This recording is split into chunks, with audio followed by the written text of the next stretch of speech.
27 minutos después de las 10 de la noche, Ricardo Filavedra. Buenas noches, gracias. Al contrario. Alfonso Pratgay, buenas noches. Buenas noches, Charlie, ¿cómo va? Bueno, hay una agenda política me parece muy activa en la Argentina, ¿no? Tal vez un poco confusa, pero yo recién le decía al diputado Chino Navarro que el caso Chicone ahora se ha convertido en que el Consejo de Magistratura evalúe si el juez ha actuado correctamente o no y si el fiscal hay que recusarlo o no.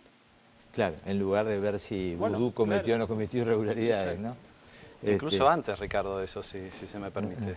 ¿Cuál es la cuestión de fondo? La cuestión de fondo es que el Banco Central le acaba de ordenar a la ex Chicone, por contratación directa, la impresión de la tercera parte de los billetes. ¿Pero eso se confirmó? ¿No? Eso se confirmó, se aprobó en el directorio. Entonces, ahí tenés una irregularidad.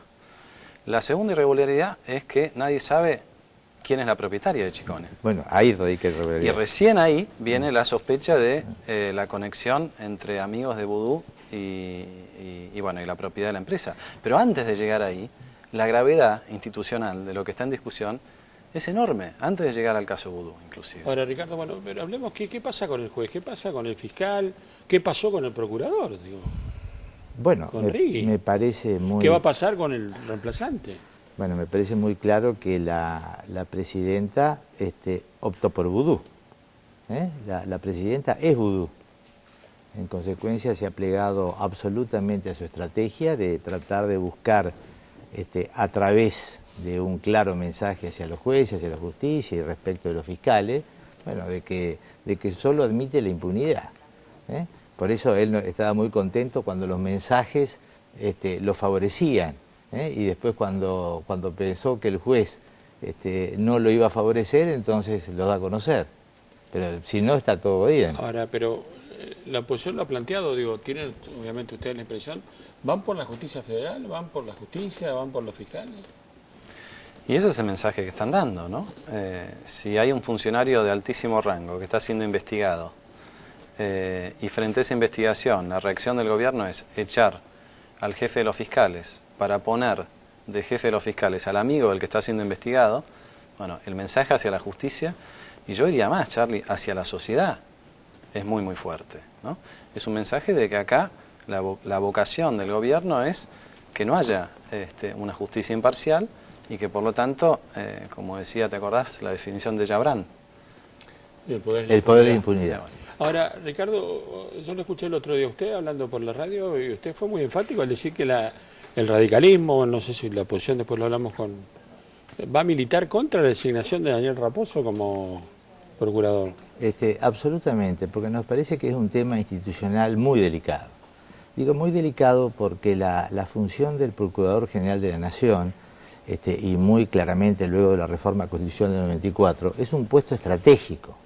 Porque en realidad el Ministerio Público Fiscal es vertical y esta es la cabeza del Ministerio Público Fiscal. Es decir, es aquel que emite, regula el funcionamiento del Ministerio Público. Está bien que por ley no puede emitir instrucciones particulares, pero hay muchísimas maneras, porque puede trasladar fiscales, ponerle ayudantes, mil cosas. Garrido se queja de que Rigui le afectó las funciones que tenía como fiscal. Mil cuestiones. Por eso es una cuestión de altísimo rango institucional. Y no es, como muchas veces se dice, que por tener un pensamiento acá que eso lo descalifique. No, es porque ese es su único antecedente. Es su cercanía. Sí, porque hoy Berbisky escribió que los radicales nombraron a radicales como procuradores. Bueno, y Berbisky hace la comparación, lo está comparando a este hombre con José Nicolás Matienzo. Un hombre público extraordinario de Argentina, con el propio Ramón Lescano, un hombre dignísimo. Gauna. Y no hablemos, bueno, con Gauna, un hombre de toda carrera judicial, profesor universitario durante años, o Andrés D'Alessio. Alfonso, ¿vos pensás lo mismo? ¿Que es un peligro la designación? Bueno, un peligro político, judicial. Yo pienso que desde el punto de vista político está mal planteado. Como bien dice Ricardo, si el único antecedente que tiene para ofrecer el candidato es soldado de la causa, bueno, en todo caso que le den un ministerio, pero que no sea el jefe de los fiscales, ¿no? Justamente por eso es que lo tiene que aprobar el Senado. Son pocos los cargos públicos que tienen que ir a través de la Comisión de Acuerdos. Bueno, hay uno que está en comisión, que es la presidenta del Banco Central. Casi todos. ¿Puede haber un procurador en comisión? No puede haber procurador en comisión. Se va a hacer cargo de la procuración ahora un procurador fiscal. Sí. pero mientras tanto él requiere para su designación 2/3 partes de los miembros presentes del Senado, ¿no? Esa fue una reforma, Charlie, de la Carta Orgánica en el año, creo que fue 2001, que permitió transitoriamente en ese momento los nombramientos en comisión, en el Banco Central, perdón. Y la irregularidad es que hoy de 8 directores que están nombrados, 5 están en comisión. Al decir, están a tiro de decreto, ¿no? Es como si el procurador estuviera a tiro de decreto, por ponerlo de alguna manera. La coalición cívica en su momento impugnó a Rigui. O sea, teníamos argumentos muy contundentes porque entendíamos que ya Rigui estaba demasiado cerca del poder como para ser imparcial. Bueno, lo de Raposo, si Rigui estaba acá, bueno, Raposo está pegado al gobierno, ¿no? Entonces, con la misma lógica, nosotros vamos a impugnar. Por supuesto, tenemos un senador nosotros nomás en la Cámara de 72. Sí, María Eugenia. María Eugenia, pero entendemos que junto con los senadores de la UCR y con algunos otros senadores que están interpretando, más allá de su bandería política, esto mismo que estamos diciendo nosotros, quizás se pueda frenar lo que sería... Ahora, mi pregunta es, si el gobierno dice van por vudú para ir contra Cristina, si el Senado le rechaza el candidato a Procurador General de la Nación, ¿cómo queda la presidenta? Bueno, queda que tendrá que mandar un candidato que reúna los requisitos para el cargo. Pasar esto sería una derrota política. Es una atribución, bueno, es una derrota política. En realidad forma parte de la sabiduría del presidente elegir los nombres adecuados en el momento adecuado. Y si la ley le exige una mayoría calificada del Senado, bueno, por eso se ejerce. Pero quiero detenerme en otra cosa, porque el procurador se elige a través de un procedimiento público de consulta popular, en el cual están ya publicados los antecedentes y cualquier ciudadano y organizaciones sociales pueden presentarse a hacer los cuestionamientos o apoyos que hagan falta. Nosotros vamos a tratar de difundir todo esto para que promovamos un debate acerca de cuál es el perfil del procurador y si este hombre los reúne o no.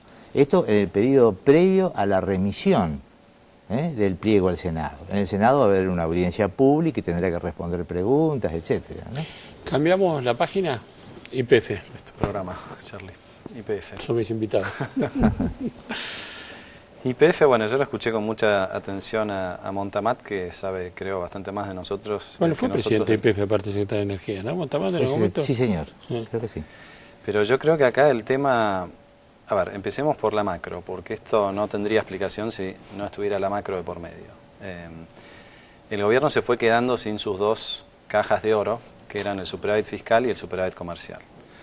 El superávit fiscal hace 2 o 3 años y encontró las maneras de manotear de acá, manotear de allá, hasta que este año, dando marcha atrás con la cuestión de los subsidios, ¿sí? Cuando se dio cuenta que esa medida no tenía... no pasaba tan desapercibida como ellos hubieran querido, dijeron, bueno, vamos por el Banco Central. Entonces, no tienen un problema de pesos porque los pesos ya los pueden emitir, ¿sí? Con la reforma de la Carta Orgánica. Lo que no pueden emitir son los dólares. YPF es una manera indirecta de emitir esos dólares, en la concepción del gobierno. ¿Por qué? Porque dicen, yo me meto, saco los barriles, y con esos barriles importo menos y hasta quizás exporto más. Creo que esa es un poco la lógica. Pero como bien decía Montamat, no es tan fácil ir y sacar los barriles, hay que invertir, ¿no? Y la pregunta que hay que hacerse, ya sea mixta, expropiada, privada, argentinizada o como fuese, es quién va a invertir. Y esta política de hidrocarburos durante los últimos 8 años por lo menos y más, ha sido una política que promovió la desinversión, ¿no? En la primera parte dejó que Repsol se fuera llevando todos los dividendos, incluso más que las ganancias, y en el segundo... Claro, pues digamos que Nazi compró YPF para pagar a través de las utilidades. Pero estaba establecido así y fue el propio gobierno... Esto pasó hace varios años, no está pasando ahora, ¿no? Sí, compró sin plata. Compró sin plata y hubo una obligación del gobierno nacional de regulador que YPF tenía que girar como mínimo 90% de las utilidades por año, Charlie. Ahora, si una empresa gira como mínimo 90%, ¿cómo va a invertir? ¿Ricardo? Me parece que es un fracaso estruendoso de la política energética. No ha habido política energética en la Argentina durante estos gobiernos, como no la ha habido tampoco en transportes, en servicios públicos, etcétera. Que se venía declinando la producción, que nos íbamos a encontrar en un momento que Argentina iba a tener una crisis energética y tuviera que importar, Bueno, se decía a los gritos hace años. Bueno, y finalmente ocurrió.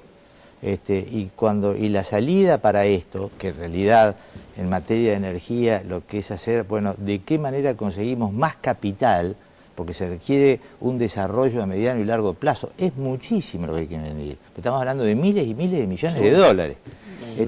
Con la minería más cara del mundo. Y en realidad uno cuando dice, bueno, si yo necesito que pongan este dinero y muchas veces a riesgo, ¿qué tengo que crear? Bueno, un clima propicio, incentivos para que la gente invierta.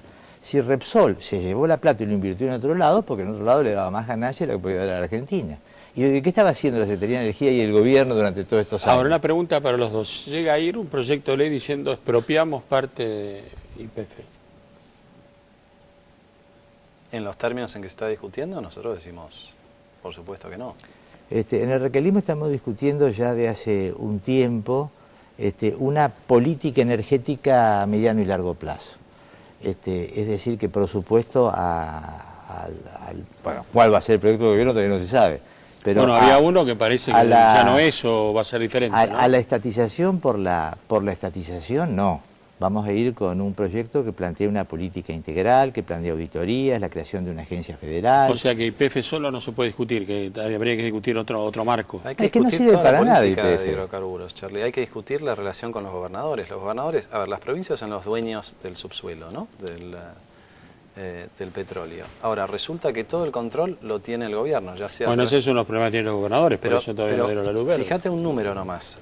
Como hoy hay una retención a la exportación del petróleo que te cubre más de la mitad del precio, los gobernadores o las provincias cobran la regalía en función del precio neto de la retención. O sea que el petróleo sale de las provincias, claro, y terminan cobrando una regalía que es la mitad de lo que debieran cobrar simplemente porque el gobierno decidió que se llevaba más de la mitad en retención. Esto también es una falla de la política de hidrocarburos que recién ahora se ponen sobre la mesa. Hay un punto a discutir ahí, ¿no? Porque sin duda el dominio es de las provincias, pero no la jurisdicción. Y en realidad me parece que la famosa ley corta que le dio a las provincias la posibilidad de conceder áreas, etcétera, ha fracasado. Esto ha permitido, porque también digámoslo, porque esto también tiene que ver que ha hecho la jurisdicción nacional, que de las concesiones han sido para los amigos. A Lázaro Báez, a Cristóbal López, al grupo de Villa Manzano, mucha gente que ha tenido concesiones y después las ha transferido sin poner un peso. Ricardo, gracias. Alfonso, gracias. No, gracias a vos, Charlie. En un minuto nomás, después de la pausa, el análisis de Carlos Fara y Hugo Aime, la realidad política, los últimos números, el perfil de Cristina, aquí en A24.